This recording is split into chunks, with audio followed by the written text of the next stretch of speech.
இன்றும் கூட மிக முக்கியமான ஒரு அதிதியை தான் அழைத்து வந்திருக்கிறோம். குறிப்பாக சமீபத்திய தமிழை வணக்கம் நிகழ்ச்சியினுடைய அதிதிகள் பக்கத்தை பார்த்தீர்கள் என்றால், இந்த வெயிட் லிஃப்டிங், பவர் லிஃப்டிங் என்கின்ற இந்த துறையிலே சாதனை படைத்து கொண்டிருக்கின்ற அவர்களை நாங்கள் அழைத்து வந்து அவர்களிடம் இருக்கின்ற திறமைகளை உங்களுக்கு நாங்கள் வெளிப்படுத்தி கொண்டிருக்கிறோம். அதுவும் இந்த வலுத்தூக்கல் போட்டியில் பெண்கள் மிகப்பெரிய அளவில் சாதனை படைப்பது, அதுவும் ஈழப் பெண்கள், இலங்கையினுடைய மண்ணில் பிறந்தவர்கள் அந்த சாதனையை நோக்கி நகர்வது என்பது மிகப்பெரிய ஒரு விடயம்தான். அதிலும் சாதனை படைத்து கொண்டிருக்கின்ற தமிழ் பெண்களை நாங்கள் கௌரவப்படுத்த வேண்டும், அவர்களை அடையாளப்படுத்த வேண்டும். குறிப்பாக இந்த ஒரு விளையாட்டுத் துறையை அவர்கள் ஏன் தேர்ந்தெடுத்தார்கள், குறிப்பாக அவர்கள் சந்திக்கின்ற சவால்கள், பிரச்சனைகள், அவர்களுக்கென்றே இருக்கின்ற பல நிதி ரீதியான பிரச்சனைகள் என்று பல விடயங்கள் இருந்தாலும் கூட சாதனை படைப்பதில் அவர்கள் தோற்று போவதே இல்லை. விடாமுயற்சி விஸ்வரூப வெற்றி என்பார்கள். அவர்கள் தங்களை எப்படி இந்த துறையில் வலுப்படுத்திக் கொள்கிறார்கள் என்பதுதான் அவர்களையும் தாண்டி அவர்களை உதாரணமாக கொண்டு இந்த துறை சார்ந்த, அதுவும் பல்வேறுபட்ட விளையாட்டுகளில்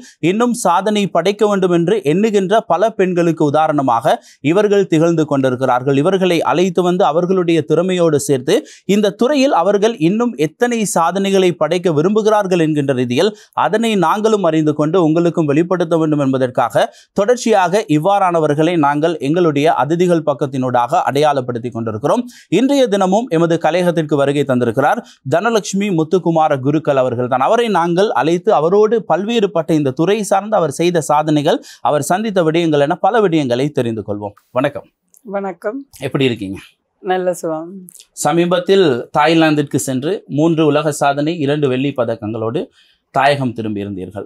ஒட்டுமொத்த ஊடகங்களும் உங்களை பறைசாற்றி இருந்தது. உங்களுடைய பெயரை நாங்கள் கேள்விப்பட்டிருந்தோம். இன்று நாங்கள் அதன் ஒரு அங்கமாக எமது கலையகத்திற்கு அழைத்து உங்களை அறிமுகப்படுத்த வேண்டும், உங்களிடம் இருக்கின்ற விடயங்களை எங்களுடைய ரசிகர்களுக்கும் தெரியப்படுத்த வேண்டும் என்று நினைத்தோம். இந்த துறையை நீங்கள் எப்படி தெரிவு செய்தீர்கள்? உடற்பயிற்சி என்ற துறைக்கு முதலில் செல்வதற்கு காரணம் என்னோட உடல் எடையை குறைப்பதற்காகத்தான் நான் ஜிம்முக்கு சென்றேன். அங்கே சென்று அந்த எனக்கு நான் டிவி ஒன்றில் எனக்கு வேலை செய்கிறதுக்கான சந்தர்ப்பம் கிடைத்தது. அப்போ நான் என்னோட உடல் எடையை குறைத்தால்தான் அந்த டிவியில் எனக்கு நிலைச்சி நிற்க முடியும் என்ற ஒரு எண்ணத்தில் பயிற்சி கூடத்துக்கு சென்று உடல் எடையை குறைத்தேன். உடல் எடையை குறைக்க தொடங்கி நான் 4 மாதங்களில் 37 கிலோ உடல் எடை குறைத்தேன். அதை குறைத்த பிறகு எனக்கு அந்த டிவிக்கு செல்லணும் என்ற ஆர்வம் இல்லை, முற்றாக இல்லாமல் போய்விட்டது. நான் ஒரு பயிற்சியாளர் ஆகணும்ன்ற ஆசை வந்து விட்டது. அப்போ எல்லோரும் என்னோட பயிற்சி கூடத்தில் இருக்கும் அனைவரும் சொல்வார்கள், இவ்வளோ குறிப்பிட்ட ஒரு 4 மாதத்துக்குள்ள இவ்வளோத்துக்கு சேஞ்ச் ஆகிருக்கீங்க, உடல் எடையை குறைச்சிருக்கீங்க, ஏங்க நீங்கள் இதை ஒரு நிரந்தர தொழிலாக ஒரு ஜாப் ட்ரெயினராக நீங்களே இருக்கக்கூடாது, இது படித்து செய்யலாமேன்னு சொல்லி என்னோட இருக்கிறவங்களை ஊக்கப்படுத்த, அதுக்கப்புறம் எனக்கும் அது சரியான நிரந்தரமான ஒரு இதாக இருந்தது. எனக்கு பிடித்த விடயமாக ஆகிவிட்டதால் நான் அதற்கு பிறகு அங்கிருந்து, அப்போது நான் வவுனியாவில் இருந்தேன், அங்கிருந்து கலனியில் சவுத் ஏசியன் அகாடமின்னு சொல்லி sports science academy, Arvind master sir அவர்கிட்ட தான் படிக்க வந்தேன். நான் அங்கே படித்து இந்த ட்ரெயினர் கோர்ஸ் படித்து கொண்டிருக்கும் போது அங்கே நான் மட்டும்தான் தமிழ், மற்ற எல்லாருமே சகோதர இனம், சிங்கள இனத்தவர். அப்போ எனக்கு அந்த நிறைய நாலேஜ் போதாமல் இருந்தது, எனக்கு அது புரிதல் குறைவாக இருந்ததால் அப்போ நான் அவர்கிட்ட கேட்டேன்னா எனக்கு தமிழில் எனக்கு சொல்லித்தர்றதுக்கு வேறு யாராவது அரேஞ்ச் பண்ணி தாங்கோ டீச்சர்ஸ் உண்டு. இப்போ அவரோட ஃப்ரெண்டு தான் என்னோட master Mohammed Arafat master, NSS fitness center வச்சுருக்கிறார் கடுவலையில். அவர்கிட்ட என்ன அனுப்பினவர் அங்கே போய் என்னோட மேலுக்குமா நான் படித்து கொள்றக்கா. அங்கே போய் படிக்கும்போது நான் என்னோட மாஸ்டர்கிட்ட என்ன செய்கிறீங்களே, என்ன பயிற்சிகளை பற்றியெல்லாம் பேசும்போது நான் சொன்னேன், நான் 300 கிலோ லெக் ப்ரெஸ் அடிப்பேன் சார்ண்டு. அவர் நம்ப இல்லை, என்ன 300 கிலோவா அப்படின்னு, ஓம் சார்ன்னு சொல்லி நான் என்னோட வீடியோவை எடுத்து காட்டினேன்.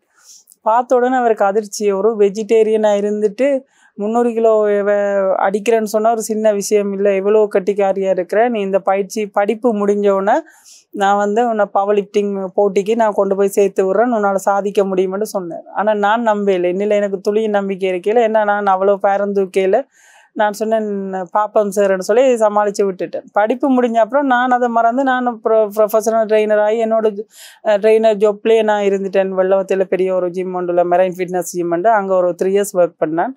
அங்கே நான் ஒர்க்கில் இருக்கும்போது இவர் இந்தியா போகிறதுக்கான ஒரு அழைப்பு, ஒரு போட்டி ஒன்று இருந்தது. அப்போ கூப்பிட்டவர் சார். நான் இல்லை சார் எனக்கு வேற இல்லாது, லீவ் இல்லை, அது இதுன்னு சொல்லி தட்டி கழிச்சிட்டேன். பிறகு ஸ்ரீலங்காவில் ஒரு போட்டி நடந்தது கம்பகா மாவட்டத்தில். அப்போ அதுக்கு வந்து வான்னு சொல்லி கூப்பிட்டவர். முதல் சனிக்கிழமை வாரன்னு போகல, அடுத்த முறை ஏமாத்தினேன். அவர் திரும்ப வந்துட்டு போவேண்டார். அப்போ சரி சார் நீங்கள் கூப்பிட்றதுக்காக உங்களுக்கு கூப்பிட்டதுக்கு மரியாதை கொடுக்க நான் வாரேன் சார்ன்னு போனேன். போயிட்டு தூக்க சொன்னார். வெயிட் நான் ஒரு 40 கிலோ தூக்கினேன். தூக்கிட்டு இவ்வளோ தான் சார் எனக்கு தூக்க இயலுமுண்டேன். அப்போ அவர் டெக்னிக்கை எனக்கு சொல்லி தந்துட்டு இப்போ தூக்கன்னு சொன்னேன். 80 கிலோ அங்கே வச்சு தூக்கிட்டேன். இப்போ சொன்னார் இப்போ எப்படி 40 கிலோ எக்ஸ்ட்ரா தூக்கினேன், இதை போய் ப்ராக்டிஸ் பண்ணேன், இன்னும் 1 வீக்கில் எனக்கு போட்டி, அதுக்கு தயாராகுன்னு சொல்லி அனுப்பிவிட்டேன்.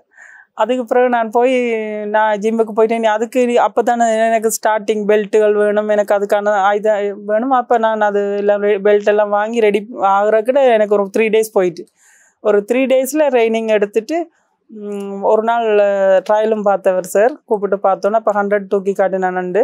அப்போ ஓகே இது பெட்டர், இது ஓகே நீ 100 kg அங்கே போய் தூக்கு, அப்படி உன்னால் முடிஞ்ச ஃபைட் பண்ணாங்க போயின்னு சொல்லி என்னையும் இன்னொரு தம்பி ஒரு ஆள் போட்டி செஞ்சவர், அவரையும் சிங்கள இனத்து அவரே அனுப்பி விட்டுருந்தேன். அங்கே போய் நீ கேட்கல, எனக்கு தெரிஞ்ச எல்லாருமே தெரியாத முகம், யாரையுமே தெரியாது, என்ன செய்கிறது. அப்போ என்னோட போட்டியிட வந்த இந்த வெயிட் கேட்டகரி ஆக்களை பார்த்தா அவங்களும் சரியான குண்டா பெரிய ஆக்கள் மாதிரி இருந்தாங்க. அப்போ அங்கே எனக்கு பயமாக போயிட்டு, அப்போ நான் அங்கே நின்று சாருக்கு கால் பண்ணி சொன்னேன், சார் நான் வீட்டுக்கு வர போகிறேன் சார், எனக்கு பயமாக இருக்குது, இங்கே என்னோட போட்டி போகிறலாம் பெரிய பெரிய குண்டு குண்டு அக்காவாக இருக்கணும், எனக்கு தூக்க இல்லாது சார், நான் வந்துடுறேன் சார்ன்ட்டு. அப்போ அவர் பேசினேன், நீ ஒரு ஜிம் கோச் தானே, நீ எப்படி சொல்லலாமா இந்த வார்த்தையை, சத்தம் இல்லாமல் இருந்து தார போட்டியை வெற்றியோ தோல்வியோ பரவாயில்லை செஞ்சுட்டு வா அப்படின்ட்டுட்டார்.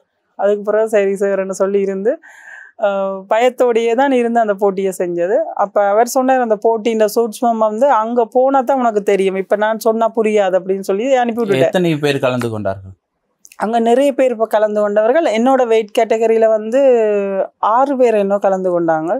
அப்போ ஒவ்வொரு வெயிட் கேட்டகரியிலும் நிறைய அப்படி. அப்போ நான் போய் போட்டி செய்ய போய்கள முதல் 2 லிஃப்ட்டும் நான் நினைச்ச மாதிரி தூக்கிட்டேன். 90 kg கொடுத்தேன். அப்புறம் 100 kg தூக்கிட்டு 105 தூக்குவோம்ன்ற போய்கள நான் பேர் கொடுத்த பிறகு என்னோட போட்டி போடுற ஒரு அவரும் ஒரு ஜிம் கோச், அவரோட ஒய்ஃப், அவங்க வந்து நான் முதலே வெயிட் கொடுத்துட்டாங்க. நான் கொடுத்துட்டு வந்த பிறகு திருப்பி போய் அவங்க வெயிட்டை சேஞ்ச் பண்ணாங்க. நான் கொடுத்ததை விட அதிகமாக கொடுத்தாங்க அவங்களே. அப்போ தானே வின் பண்ண முடியும்.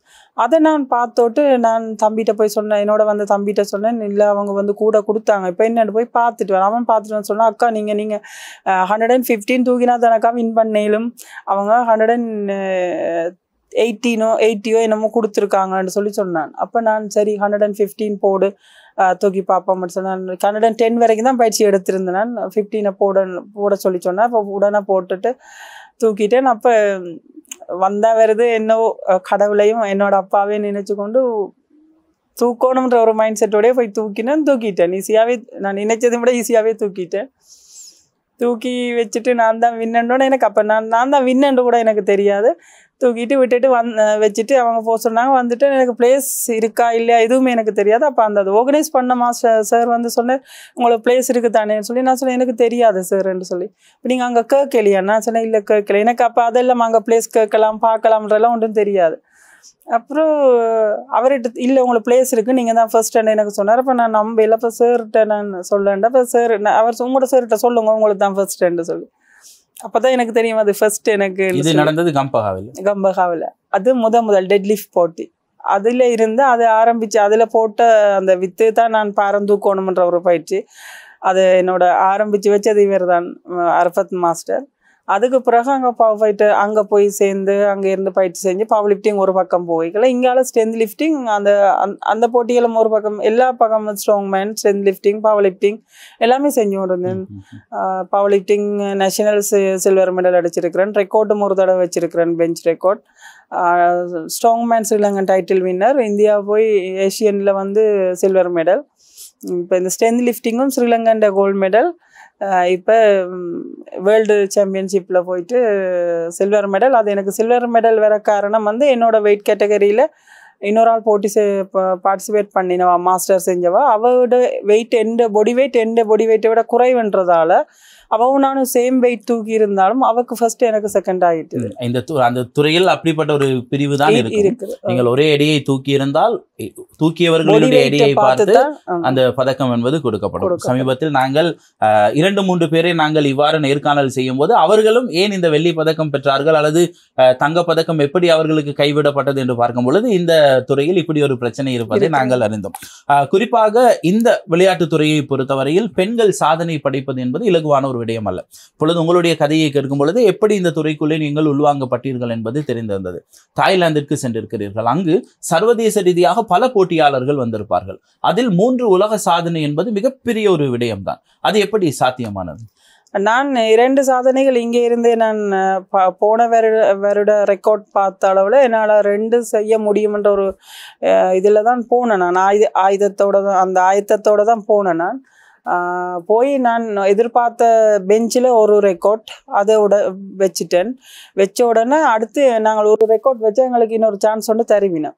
ஸோ அதே கேமில் நாங்கள் இன்னொரு ரெக்கார்டை வந்து வைக்க முடியும். அப்போ நான் அதுக்கும் அந்த சான்ஸை நான் கேட்டு வாங்கி அந்த இதையும் 55 கிலோ நான் இங்கேருந்து பெஞ்சுக்கு வைக்கிறதா போனால் அதை வச்சுட்டேன். திரும்ப 57.5 அதுக்கு நான் செய்ய போகிறேன்னு ரெக்வெஸ்ட் பண்ணோன்னா அவங்க ஓகே பண்ணாங்க.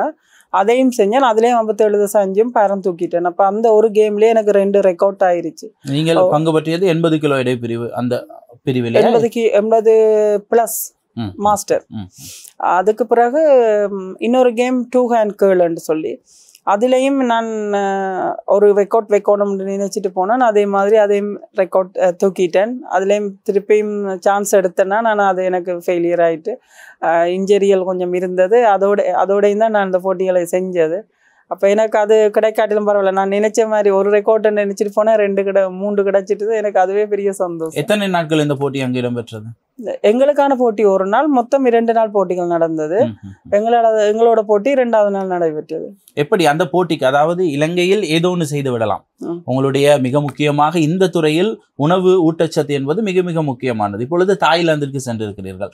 அங்கும் அதே போன்றது ஒரு பிரச்சனை இருக்கும். உங்களை நீங்கள் மன ரீதியாகவும் உள ரீதியாகவும் நீங்கள் எவ்வளவு தயார்படுத்துகிறீர்களோ அது உடலுக்கு மிக மிக முக்கியமானதாக இருக்கும். அப்படி இருக்கும் பொழுது இந்த தாய்லாந்திலே 2 வெள்ளி பதக்கங்கள் மிகப்பெரிய ஒரு சாதனை, 3 உலக சாதனை, அதுவும் பெருமைக்குரியது. அதற்கு உங்களை தயார்படுத்துவதற்கு பல சிரமங்களை எதிர்கொண்டிருப்பீர்கள். உணவு ரீதியாக நீங்கள் சைவம் உண்பவர்கள். தாய்லாந்தில் இதை எப்படி சாத்தியப்படுத்துவீர்கள்? தாய்லாந்தை பொறுத்தவரையில் அங்கே எங்களுக்கு நாங்கள் போக முன்னகே சேருக்கு சொல்லியிருந்தேன் நான் வெஜிடேரியன் என்று. எங்களுக்கு அங்கே உணவுக்கு எந்த குறையும் இருக்கையில், சொல்லப்போனால் சாப்பிட்றதுக்கு வயிறு தான் பத்தலை. வெஜிடேரியன் தனியாக புரிம்பாக இருந்தது, நான்வெஜ் புரிம்பாக இருந்தது. இது இல்லாமல் பேக்கரி ஐட்டம், ஜூஸ், ஃப்ரூட்ஸ்ன்னு சொல்லி உணவுக்கு குறையே இல்லை. ஃபுல் எங்களுக்கு இருந்தது. அப்போ அது சாப்பாட்டில் எந்த ஒரு குறையும் இருக்கல. எங்களுக்கு நல்ல பன்னீர் கறி, பன்னீர் மெயின் எங்களுக்கு பிடிச்ச விஷயம், பன்னீர் நான். அப்போ சாப்பாட்டில் எங்களுக்கு எந்த குறையும் இருக்கல. சாப்பாடு நல்ல தரம். அதே மாதிரி போய் தங்கியிருந்த ஹோட்டல் நல்ல ரிச்சான 5 ஸ்டார் ஹோட்டலில் தான் எங்களை தங்க வச்சவே.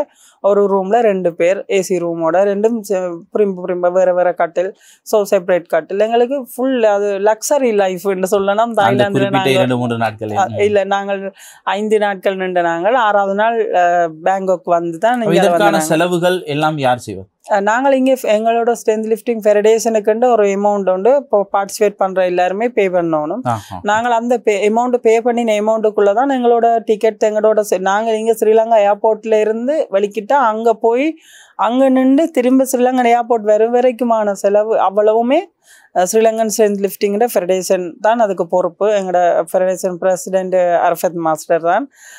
இது இல்லாமல் ஒரு சுவாரஸ்யமான விஷயம் எங்கேயுமே நடைபெற்றிருக்காது. எந்த ஒரு பிளேயர்ஸுக்கும் இது கிடைத்திருக்காது. நான் இதுவரைக்கும் கேள்விப்பட்டதும் இல்லை. அங்கே நாங்கள் பர்ச்சேஸ் பண்ணும்போது எங்கள் எல்லாரோட கையிலையும் ஸ்ரீலங்கன் காசுக்கு 20,000 பாக்கெட் மணி கூட கிடைத்தது.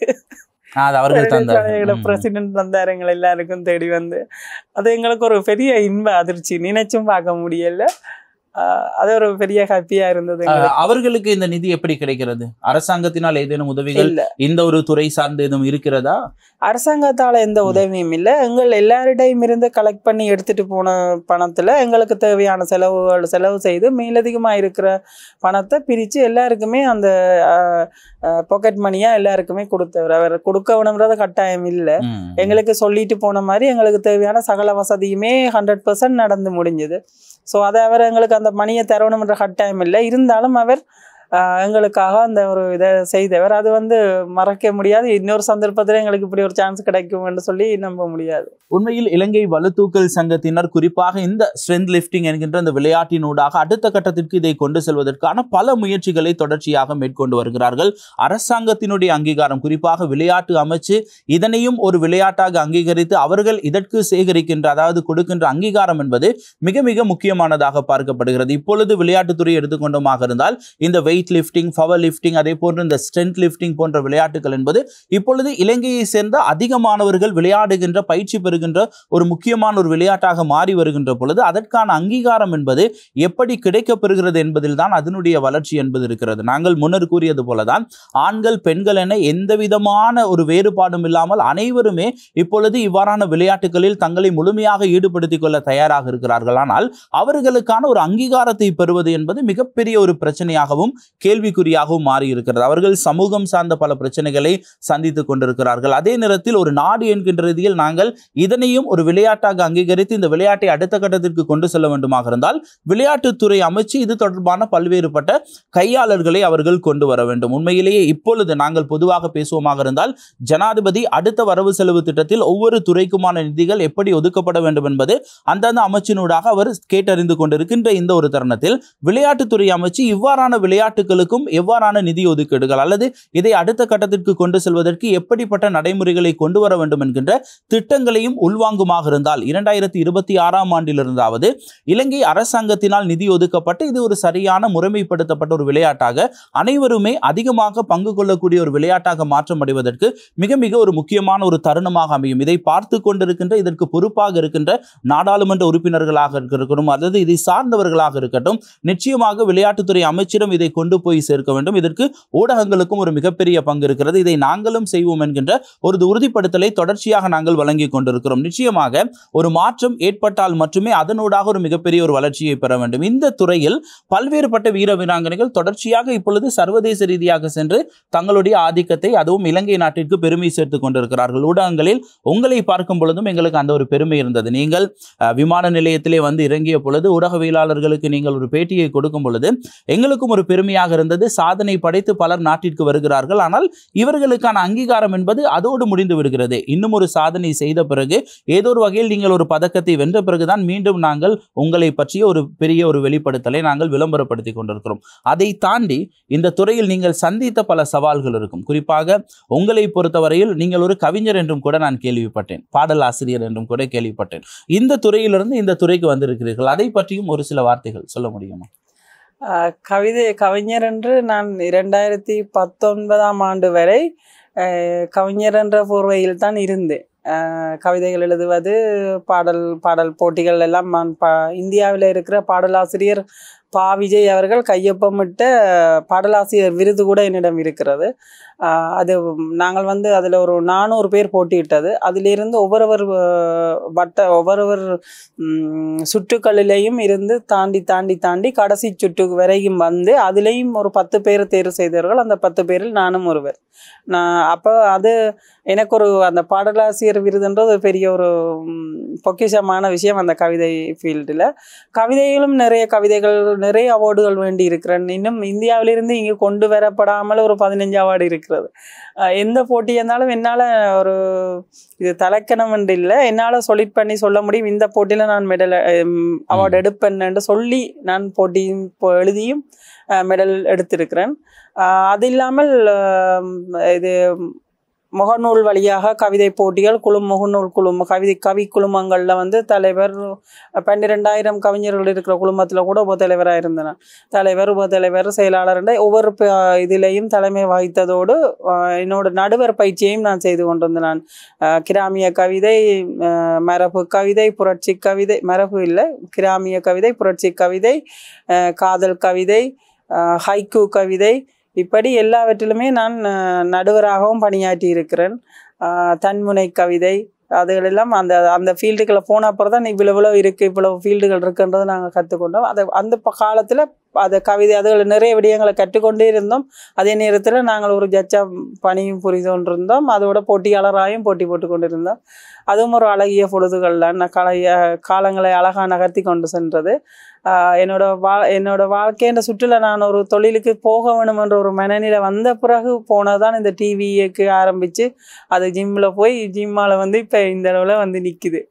குறிப்பாக தனலட்சுமி முத்துக்குமார குருக்கள் இந்த பெயர் தான் தொடர்ச்சியாக எப்பொழுதுமே அடிபட்டு கொண்டிருக்கிறது.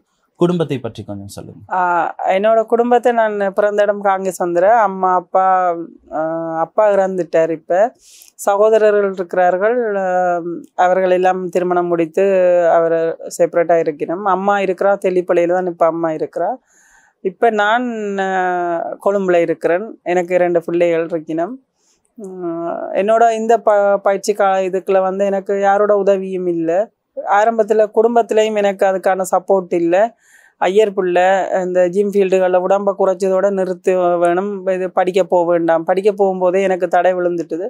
படிக்க போக வேண்டாம் என்றும் சமூகத்தில் இருக்கிறவே சிரிப்பினம், ஒரு கதை சொல்லுவினம், அப்படி போக வேண்டாம், ஐயர் பிள்ளை அடக்கமாக இருக்கணும் வீட்டுக்குள்ளேன்ற மாதிரி மனநிலை. நான் அதெல்லாம் தாண்டி நான் என்னோட காலில் நிற்கணும்ன்ற ஒரு கட்டாயமும் என்னோட அந்த இதுவும் வைராக்கியமும் நான் யாரோட பேச்சையும் கேட்காமல் நான் தொடர்ந்து இந்த படிப்பையும் முடித்து திரும்ப அந்த வேலையும் செய்தேன். நான் அந்த படிப்பு தொடங்கின காலத்துலேருந்து அதை முடித்து வேலை செய்து போட்டிகளில் பார்ட்டிசிபேட் பண்ணி போட்டிகளில் வின் பண்ணி நான் ஸ்ரீலங்கன் டைட்டில் வின்னர்ன்ற ஒரு பேர் எடுத்து மீடியாவுக்குள்ளே என்று வந்து எல்லாரும் என்னை கொண்டாடுற வரைக்கும் என் குடும்பம் என்னை ஏற்றுக்கொள்ளையில். அந்த நேரத்தில் எனக்கு யாரோட உதவியும் இல்லாமல் இருந்த நான் நிறைய கஷ்டப்பட்டேன். நான் அதை சாப்பிட்ற உணவு வரைக்கும் நிறைய கஷ்டப்பட்டேன். அது என் குடும்பத்துக்கு தெரியாது, யாருக்கும் நான் காட்டிக்கொள்ளவில்லை. ஏனென்றால் நான் வீரப்பா வெளியே வந்தேன்னா நான் சாதிச்சு தான் காட்டணும், போகக்கூடாது, உடையக்கூடாதுன்னு சொல்லி நின்று போராடி இன்றைக்கு நான் அந்த நிலையிலே அதை தாண்டி இன்னும் 2-3 படி மேல் எழும்பி வந்தாலும் என்னோட பயிற்சிகள் என்று சொல்லி வரும்போது எனக்கான புரோட்டீனுகள் எனக்கான சாப்பாடுகள் என்று வரும்போது என்னோட லைஃப் என்னோட மகளும் பிள்ளையும் என்னோட இருக்கிறாங்க, அவங்களையும் கவனிச்சு கொண்டு என்னோட இதை கவனிக்க எனக்கு ஸ்ட்ரகிளாக தான் இருக்குது. இருந்தாலும் என்னால் முடிஞ்ச வரைக்கும் நான் பயணித்து கொண்டு இருக்கிறேன் இந்த ஃபீல்டில். இப்போ என்னோடய ஃபேமிலி எல்லாரும் ஏற்றுக்கொண்டாங்க. இப்போ அவங்களே சொன்னாங்க, நீ சும்மா ஏதோ ஒன்றை செஞ்சு கொண்டு இருக்கிறேன்னு சொல்லித்தான். அவங்க யாரும் எதிர்பார்க்கல நான் இவ்வளோ சீரியஸாக வருவேன்னுண்டு. அப்போ நீ சும்மா ஏதோ செய்கிறேன்னு நினச்சிட்டு இருந்தா, ஆனால் நீ இன்றைக்கு இந்தளவுக்கு சாதிச்சு வருவேன் எதிர்பார்க்கல. நல்ல ஒரு பாதையை எடுத்து பயணித்து போயிட்ட, தொடர்ந்து இதுலேயே நீ கவனமாக பயணிச்சுட்டு போகணும்னு சொல்லி இப்போ எனக்கு சப்போர்ட்டாக இப்போ எனக்கு என்கரேஜ் பண்ணுறாங்க. அது எனக்கு பண உதவிகள்னு சொல்லி உதவிகளாக செய்யாட்டாலும் அவையில் எனக்கு எதிர்ப்புண்டு ஒன்று இல்லாமல் இருக்கிறதே எனக்கு பெரிய ஒரு வெற்றி தான். அது அவர்களை ஏற்றுக்கொண்டது எனக்கு மிகப்பெரிய வெற்றி. நீங்கள் அந்த கூறியது போல தான் ஒரு விடயம் இருந்தது. நான் பார்த்து உங்களுடைய சமூக வலைதள பக்கங்களில் நான் தேடி உங்களை பற்றி தேடும் பொழுது பல விடயங்களை நான் தெரிந்து கொண்டேன். 120 கிலோவிலிருந்து 4 மாதங்களில் 37 கிலோவை குறைத்தீர்கள். அதிலே உங்களுடைய வைராக்கியம் தெரிந்தது. நான் எப்படியாவது என்னுடைய எடையை குறைக்க வேண்டும். அதற்கு பிறகு நீங்கள் இந்த துறையை தேர்ந்தெடுக்கிறீர்கள், ஒரு பயிற்றுவிப்பாளராக மாறுகிறீர்கள். நீங்கள் படித்த பாடசாலைக்கு சிறப்பு அதிதியாகவும் சென்றிருக்கிறீர்கள். அந்த தருணங்கள் எப்படி இருந்தது? நமக்கு ஒரு மிகப்பெரிய ஒரு இதொன்று இருந்திருக்கும் தான். ஐயோ, அந்த தருணங்கள் வந்து எனக்கு வைர கிரீடத்தை என் தலையில வச்ச மாதிரி. நான் என்ன பாடசாலைக்கு சென்ற வருடம் விளையாட்டு போட்டிக்கு என்னை கௌரவ விருந்தினராக கூப்பிட்டு இருந்தாங்க.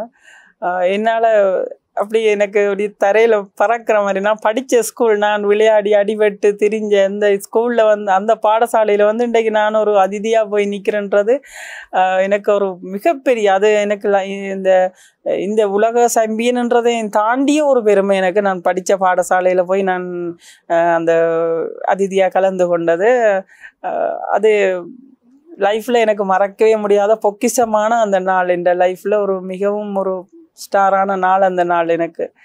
இப்பயும் சொல்லி கொண்டிருக்கணும் என்னை கூப்பிட்டு விழாதுகள் செய்ய வேணும்னு சொல்லி.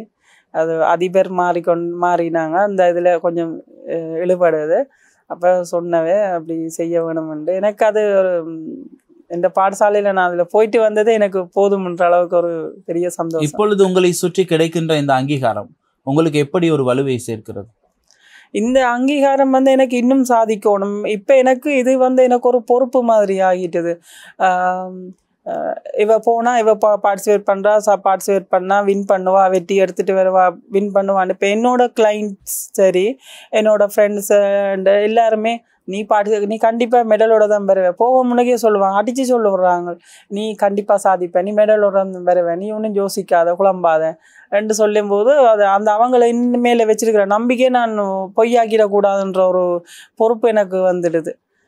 அதுவும் ஒரு கண்டிப்பாக நான் மெடல் அடிக்கலைன்னா இப்படி நான் ஃபேஸ் பண்ணுவேன், மற்ற என்ன நடந்தாலும் சரி நான் இதில் பார்ட்டிசிபேட் வின் பண்ணியே ஆகணும்ன்ற ஒரு பொறுப்பு, ஒரு கட்டாயத்தை எனக்கு உண்டாக்குது. இப்பொழுது எனக்கு சந்தோஷம். தூக்கிய எடைகளிலே அதிகப்படியான எடை என்றால் எவ்வளவு எடையை தூக்கி இருப்பீர்கள்?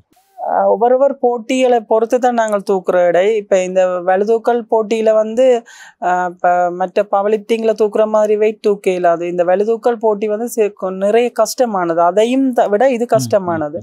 அப்படி இருக்கும்போது இந்த போட்டியில் நான் 100 கிலோ 110 கிலோ வரைக்கும் தூக்கி இருக்கீங்க. அதில் நீங்கள் பதக்கங்களையும் வென்றிருக்கிறீர்கள்.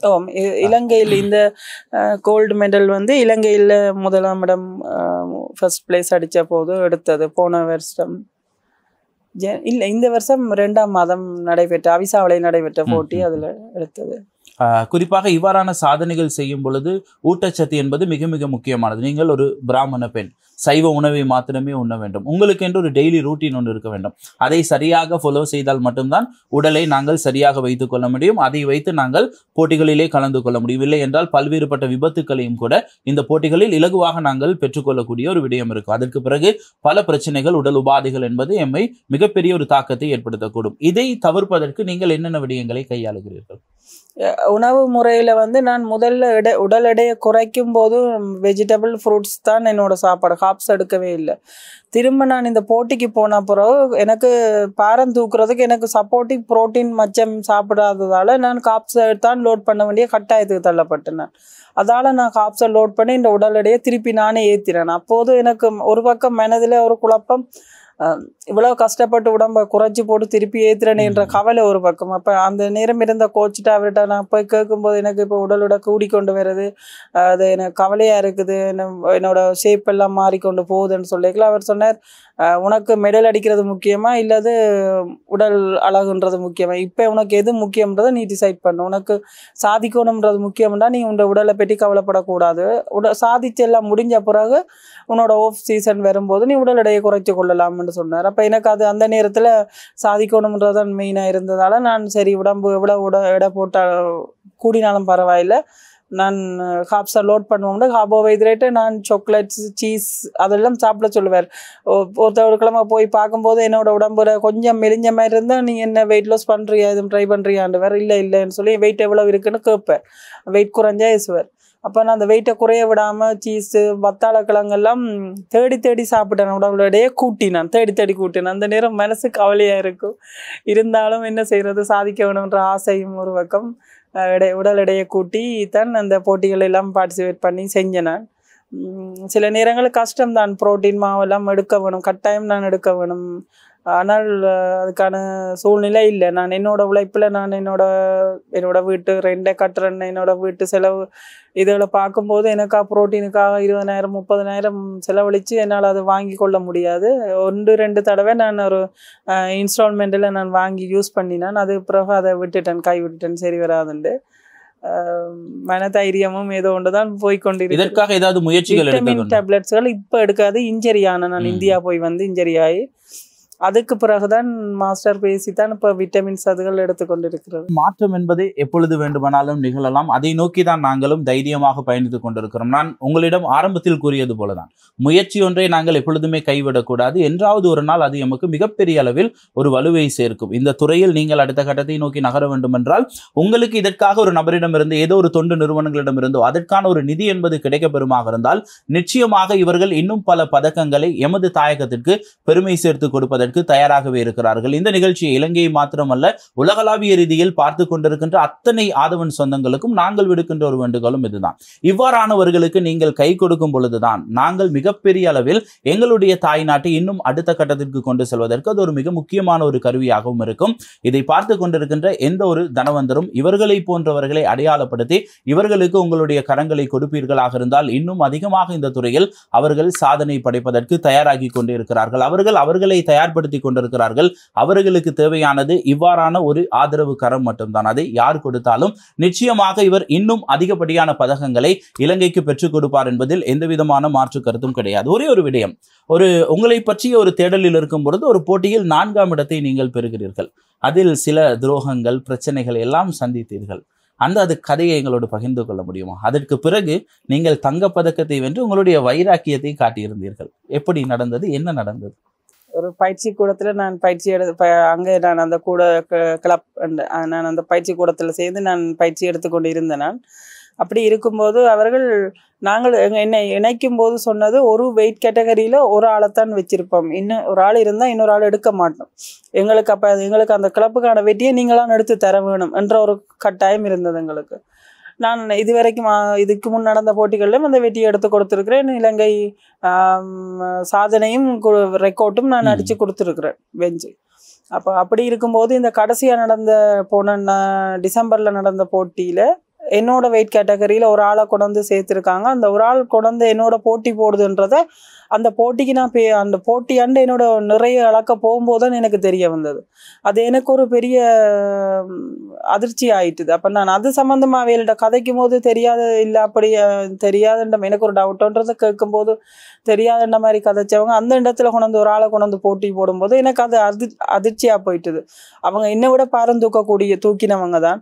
இருந்தாலும் அதை எனக்கு தெரியப்படுத்தியிருந்தால் நான் எந்த போட்டி 3 விதமான போட்டிகள் 3 போட்டிகள்லையும் எந்த போட்டிக்கு வெயிட்டை கூட்டி கொடுத்துருக்கலாம், எதுக்கு நான் ரிஸ்க் எடுக்கலாம், எது நான் என்னோட மேக்சிமமில் போகலாம்ன்றதை நான் டிசைட் பண்ணியிருப்பேன்.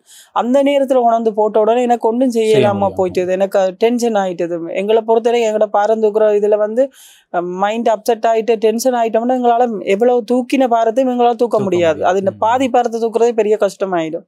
இப்போ எனக்கு அது சரியான ஒரு அதிர்ச்சி ஆயிட்டுது. அவங்க தான் இதை செஞ்சாங்கன்ற சொல்லும்போது கஷ்டமாயிட்டுது. அதோட பிறகு போட்டி டைமில் நான் அந்த டென்ஷனில் நான் போட்டிக்கு தூக்க வேண்டிய வெயிட்டை விட்டு பெஞ்சு நான் ரெக்கார்ட் வச்சேன். ஆனால் அந்த நேரமே உடனே அந்த கேர்ள் புதுசாக கொண்டு போட்ட கேர்ள் என்னோட ரெக்கார்டை உடைச்சவங்க. அந்த டைமே ஆல்ரெடி என்னட்ட நான் வச்ச ரெக்கார்டையே நான் புதுப்பிச்சேன். நான் புதுப்பிச்சப்போ அந்த கேர்ள் அதையும் அந்த ரெக்கார்டை அந்த இடத்துலயே முறியடிக்கப்பட்டது. அது எனக்கு ஒரு பெரிய நான் வெயிட்டை தூக்கி ரெக்கார்டை வச்சுட்டு இறங்கி வேற அவள் ஏறி போய் அந்த ரெக்கார்டை உடைச்சதுன்றது எனக்கு ஒரு பெரிய மரண அடி மாதிரி. நான் நினைக்கல எந்த ஃபீல்டுல இப்போ எந்த வெயிட் கேட்டகரி எங்களுக்கு இப்போ ஒரு போட்டி வெயிட் கேட்டகரி செய்கிறவைக்கு தெரியும் எங்களோட கேட்டகரிக்குள்ள யார் யார் வருவீங்க அதில் பார்ட்டிசிபேட் பண்ணோன்னு தெரியும். அப்போ நாங்கள் அந்த பார்ட்டிசிபேட் பண்ண வாரவங்களுக்கு ஏற்ற மாதிரி நாங்கள் எங்களோட ஒன்றில் விட்டு ஒன்றில் பிடிப்போம் அவங்கள. அப்படி இருக்கும்போது இது எதுவுமே தெரியாமல் திடீர்னு கொண்டு போட்டு தூக்கின உடனே எனக்கு அப்செட் ஆகிட்டுது. அப்போ அவங்க அதில் வின் பண்ணி தூக்கிட்டு வந்த உடனே அவங்கள தூக்கி தட்டாமலை சுற்றுறன்னு சொல்லுவாங்களே அந்த மாதிரி தூக்கி சுற்றி எல்லாம் செய்யும்போது அந்த கேர்ளுக்கு அவங்க ஒரு நாள் கூட பயிற்சி கொடுக்கவில்லை, ரெடிமேட்டா வந்தவங்க. அப்போ ஒரு நாள் கூட பயிற்சி கொடுக்காதவங்க சாதிச்சு அவங்களுக்கு என்கரேஜ் பண்ணி அவங்கள தூக்க வச்சு அவங்க இவங்க நடத்தின போட்டியில் பார்ட்டிசிபேட் பண்ணி ஃபர்ஸ்ட் பிளேஸ் அடித்தவங்க. அவங்கள கொண்டு இதில் போட்டு தூக்கி அவங்கள கொண்டாடி எல்லாம் செய்யும்போது நாங்கள் ஆல்ரெடி எங்களுக்கு இவங்க செஞ்சது துரோகமாக தான் இருந்தது. எனக்கு அட்லீஸ்ட் எனக்கு ஒரு வார்த்தை உன்னோட வெயிட் கேட்டகரியில் இன்னொரு ஆளும் பார்ட்டிசிபேட் பண்ண போட்டிடுறாங்க எங்களோட பவர் ஃபைட்டர் கிளப்லேருந்து அவங்க வேற எந்த கிளப்லேருந்து வந்திருந்தாலும் அது எனக்கு பாதிக்க போகிறது இல்லை. எங்களோட கிளப்லேயே இருக்கிறவங்க எனக்கு தெரியாமல் மறைச்சுன்றது தான் எனக்கு ஒரு பெரிய துரோகமாக இருந்தது. அது பிறகு நான் கொஞ்சம் மனம் உடைஞ்சு சரியான கஷ்டப்பட்டேன் நான். அப்புறம் மாஸ்டருக்கு தான் கால் பண்ணி எல்லாம் சொல்லி அவர் ஆறுதல் படுத்தினி, ஒரு பிளேயர் தான், இதெல்லாம் கடந்து வாயினும் வரணும்ண்டு. அந்த நேரம் என்னோட டிஸ்பிளேயில் நான் அந்த போட்டி தூக்கும் போது அந்த கோபங்களோட நின்று எடுத்த படத்தை டிஸ்பிளே அது நான் ஃபேஸ்புக்லேயும் போட்டிருந்தேன். அந்த படம் தான் இன்னும் என் ஃபோனில் இருக்குது. அதை பார்த்து பார்த்து தினமும் அந்த ஃபோனை டச் பண்ணும் போதெல்லாம் எனக்கு அந்த நினைவு வந்து போச்சு. அது வேற வேணுமென்றக்காக நான் வச்சுருந்தேன். இந்த தோல்வி எனக்கு நினைவுபடுத்தி கொண்டே இருக்கணும், என்ன வந்து வரணுமெண்டு அதை வச்சு கொண்டே இருந்து அதே மாதிரி அடுத்த ஒரு போட்டி நடக்கும்போது இந்த கோல்டு மெடல் அடித்தேன் நான். அதுக்கு பிறகு இப்போ இந்த அந்த பவர் லிஃப்டிங் போட்டி அதுக்கு இன்னும் இனி அடுத்த நேஷனல் இப்போ டிசம்பர் தான் நான் பார்ட்டிசிபேட் பண்ண போகிறேன். அது இல்லாமல் அதுக்கு பிறகு நடந்த மற்ற போட்டிகளில் இந்த போட்டிகளில் போய் இன்றைக்கு நான் ஸ்ரீலங்கண்ட அது கோல்டு மெடலும் அடித்து அதுக்கு பிறகு இப்போ வேர்ல்டில் போய் சில்வர் மெடலும் அடிச்சுட்டு வந்துட்டேன். இது எல்லாமே எனக்கு துரோகம் செய்தவர்களுக்கு சமர்ப்பணம். உண்மையில் பல விடயங்கள், பல கதைகள், ஒவ்வொருவருடைய வாழ்க்கையிலும் ஒவ்வொரு பெண்களும் சாதிக்க திணைக்கும் பொழுது அவர்களுக்கு ஏற்படுகின்ற சங்கடங்கள், அவர்கள் சந்திக்கின்ற சவால்கள் தான் அவர்களை இன்னுமே உத்வேகப்படுத்தி கொண்டிருக்கிறது. இறுதியாக ஒரு கேள்வி, உங்களை போன்று இந்த துறையில் சாதிக்க நினைக்கின்ற பெண்களுக்கு நீங்கள் தருகின்ற ஒரு முன்னுதாரணமான பதில் என்றால் எதுவாக இருக்கும்? என்னை போன்று சாதிக்க நினைப்பவர்கள் நான் சொல்லும் ஒரே மந்திரம் என்று சொன்னால், உங்களை நீங்கள் நம்புங்க. உங்களை நம்பி நீங்கள் ஒரு பாதையில் அந்த பாதையில் போக முன்னுக்கு 100 தடவை யோசிங்க. என்ன உங்களால் சாதிக்க உங்களால் முடியுமாண்டு மட்டும், உங்களை சுற்றி இருக்கிற யாரை பற்றியும் கவலைப்பட வேண்டாம். உங்களால் முடியுமாண்டு மட்டும் நினைங்கள். முடியும் என்ற ஒரு மனநிலை வந்தால் அது தொடர்ந்து பயணிங்கள். கூட பயணிக்கும் போது 100 குறை சொல்லுவேன். நம்ம வந்து அது குறை சொல்லினோம், அப்படி உடுத்தாத இப்படி உடுத்தா, என்ன கூட நான் வந்து கட்டை ஷோட்ஸ் போட்டேன்னு எல்லாம் சொன்னீங்கன்னா ஐயர் பிள்ளை கட்டை உடுப்போம். என்னோட போட்டிக்கு எது உடையோ அதைத்தான் நான் உடுத்த முடியும். அங்கே போய் சாரி உடுத்தி கொண்டு பேரம் தூக்க முடியாது. ஸோ அது அடுத்தவருடைய கருத்தை எதையுமே காதில் செவி மடுக்க வேண்டாம். உங்களோட பயணம் மட்டும்தான் உங்களோட பாதையில் என்ன யார் குறுக்க இருந்தாலும் அது எல்லாவற்றையும் விலத்தி போட்டு உங்களோட பயணத்தில் குறியா இருந்து எவ்வளோ இடர்கள் வந்தாலும் நிறைய துரோகங்கள் வரும். நான் அதெல்லாம் சந்தித்திருக்கிறேன். நிறைய துரோகம் வரும், ஏமாற்றுவாங்க, பொய்கள் எல்லாமே உங்களை மனதளவில் உடைக்க பார்ப்பாங்க. எல்லாத்தையும் கடந்து நீங்கள் போக வேணும். எதையுமே மனதில் இந்த உணர்வுகளுக்கு மதிப்பு கொடுக்க வேண்டாம். உங்களோட முயற்சி மட்டுமே, உங்களோட வெறித்தனமாக உங்களோட பயணம் பாதை இருக்கணும். உணர்வுகளுக்கு மதிப்பு கொடுக்காமல் செல்லுங்கள். கண்டிப்பாக வெற்றி நிச்சயம். நிச்சயமாக இதுதான் தனலட்சுமியினுடைய வாக்கு. உண்மையிலேயே இவரை நாங்கள் இன்று அழைத்து வந்து இந்த நிகழ்ச்சியில் இன்னும் பலத்தை சேர்த்திருக்கிறோம் என்றுதான் கூற வேண்டும். இவருக்கு உந்து சக்தியாக இவருடைய மாஸ்டர் என்று இவர் கூறுகின்ற அந்த முகமட் அரஃபத் மாஸ்டர் அவர்கள் இவருடைய வாழ்க்கையில் ஒரு மிகப்பெரிய ஒரு உந்து சக்தியாக இருந்திருக்கிறார். அவர்தான் இலங்கை வலுத்தூக்கல் சங்கத்தின் தலைவராக செயற்பட்டு கொண்டிருக்கிறார். இவ்வாறானவர்களுக்கு கரம் கொடுக்க இவர்கள் ஒரு மிகப்பெரிய ஒரு முன்னுதாரணத்தை ஏற்படுத்தி இன்று இவர் சர்வதேச ரீதியாக சென்று 3 உலக சாதனை, 2 வெள்ளி பதக்கங்களோடு தாயகம் திரும்புவதற்கும் அவருடைய பங்களிப்பு என்பதும் அலாதியானதாக பார்க்கப்படுகிறது. ஆனால் இவர்களுக்கு தேவையானது நிதி ரீதியிலான உதவிகளை எவராவது செய்வார்களாக இருந்தால் இன்னும் இந்த துறையும் சரி அல்லது இந்த சங்கங்களும் சரி அடுத்த கட்டத்திற்கு தங்களை நகர்த்திக் கொள்வதற்கு தயாராகவே இருக்கிறார்கள். அதற்கான கரங்களை நீங்கள் தான் கொடுக்க வேண்டும். உண்மையில் எங்களுடைய அழைப்பை ஏற்று இந்த நிகழ்ச்சிக்கு வந்து பல விடயங்களை பகிர்ந்து கொண்டிருந்தீர்கள். சுவாரஸ்யமான ஒரு நேர்காணலை உங்களோடு நடத்துவதற்கும் எங்களுக்கு ஒரு வாய்ப்பு கிடைத்தது. உங்களை போன்ற ஒரு பெண்மணியை நாங்கள் இன்னும் இந்த தொலைக்காட்சியினூடாக பலருக்கு முன்னுதாரணமாக அடையாளப்படுத்தியதில் மிக்க பெருமை கொள்கிறோம். நன்றி. என்னையும் அழைத்து சிறப்பித்தமைக்கு ஆதவன் டிவிக்கும் உங்களுக்கும் சகோதரிக்கும் எனது நன்றிகள்.